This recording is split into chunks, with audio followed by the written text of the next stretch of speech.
All right, let's jump right in. Welcome to this explainer.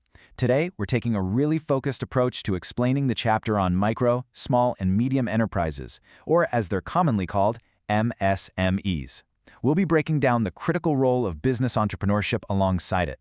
We're going to explore the ground realities of these businesses, how they actually operate, the massive challenges they face every single day, and the legal armor they use to protect their hard-earned innovations.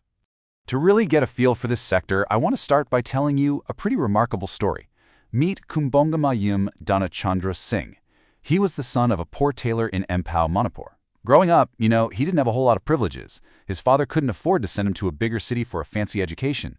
So instead, he taught him the only trade he knew, tailoring. But Kumbongamayum wanted more. One day, just using his dad's leftover fabric scraps and a single, basic sewing machine, he stitched together a really unique purse. A friend saw it, absolutely loved the design, and asked for one. Well, that was the spark.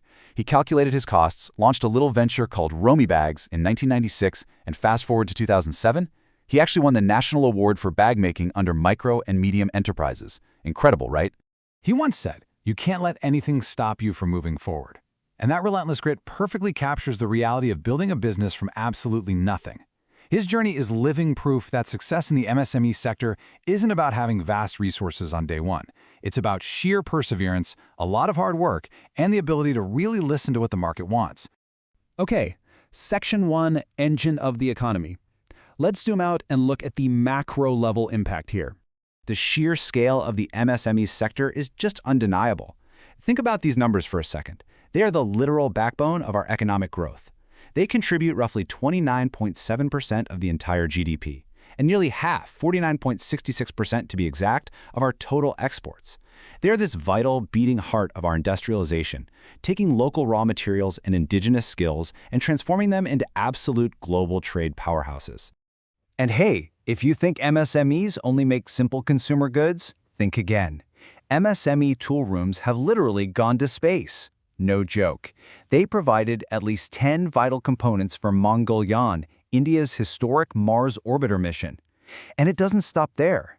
Institutes and tool rooms in Bhubaneswar and Mumbai developed absolutely crucial components for the cryogenic engine and the navigational assemblies used in the Chandrayaan-2 moon mission. We're talking about the highest possible levels of high-precision manufacturing here. But the really crucial point is the human impact. 60 million. That is a staggering number. That's how many people are employed by MSMEs across 28.5 million enterprises. That makes the MSME sector the second largest employer in the entire country, right behind agriculture. For a labor surplus country, this sector is an absolute lifesaver, generating incredible employment opportunities for every single unit of capital invested. So, how does the government actually organize all of this? Well, under the MSME Act of 2006, they're categorized based on their investment and turnover. It breaks down like this. A microenterprise caps out at a 1-core investment and a 5-core turnover. A small enterprise goes up to a 10-core investment and a 50-core turnover. And medium? That spans up to a 50-core investment and a 250-core turnover limit. This whole structure provides a single, unified legal framework so the government can address their specific needs for things like credit and technology upgrades. Moving on to Section 2, Hurdles to Success. Let's talk about the daily struggles. It's definitely not all smooth sailing. Let's walk through the rapid-fire hurdles that can easily crush a small enterprise. First up, finance. Banks often just flat-out refuse loans without heavy collateral, which leaves founders vulnerable to local moneylenders or completely crippled by delayed payments. Second, raw materials. They usually lack the bargaining power to buy in massive bulk, so their costs are naturally higher. Third is managerial talent. A single founder is often doing everything, marketing, accounting, sales, because they simply can't afford professional managers. Fourth, marketing exploitation. Without their own direct marketing infrastructure, middlemen often take advantage of them. And finally, maintaining global quality standards is incredibly tough when you don't have the big budgets for advanced research and development. Plus, remember, they are competing directly against giant multinational corporations every single day. Section 3, the entrepreneurial spirit. This is the psychological armor they need to survive. It's really vital to understand that entrepreneurship isn't some mysterious, magical gift you're just born with. Actually, scratch that. It's a very systematic, step-by-step process. First, it has to have a lawful purpose. You're creating value, not running some illicit scheme. It demands constant innovation, figuring out how to make things faster, cheaper, or just better. It requires the heavy organization of diverse resources like land, labor, and capital.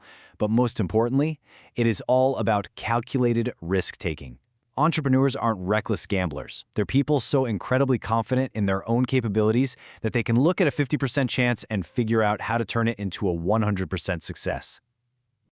And that brings us to Section 4, protecting your ideas. How do we defend this innovation? Once you've built something great, you need intellectual property rights, or IPR. Think of IPR as a legal shield for human creativity. Intellectual property is literally everywhere around us. It's the tech inside your smartphone, the logo stitched onto your shoes, the song playing on your playlist. Because it's a product of the human mind, the law actually treats it just like physical property. IPR ensures that inventors and creators get properly incentivized. It allows them to control, rent, or sell their creations. And most importantly, it stops competitors from just stealing their income. Let me ask you something. Who actually knows the exact step-by-step recipe for Coca-Cola? The answer is only a tiny handful of people in the entire world. And this is a perfect example of our first protection tool, trade secrets. A trade secret is basically any confidential information that gives you a competitive edge. Here in India, these secrets are legally protected under the Indian Contract Act of 1872. So, if your business relies on a completely unique, secret process, this is for sure your first line of defense.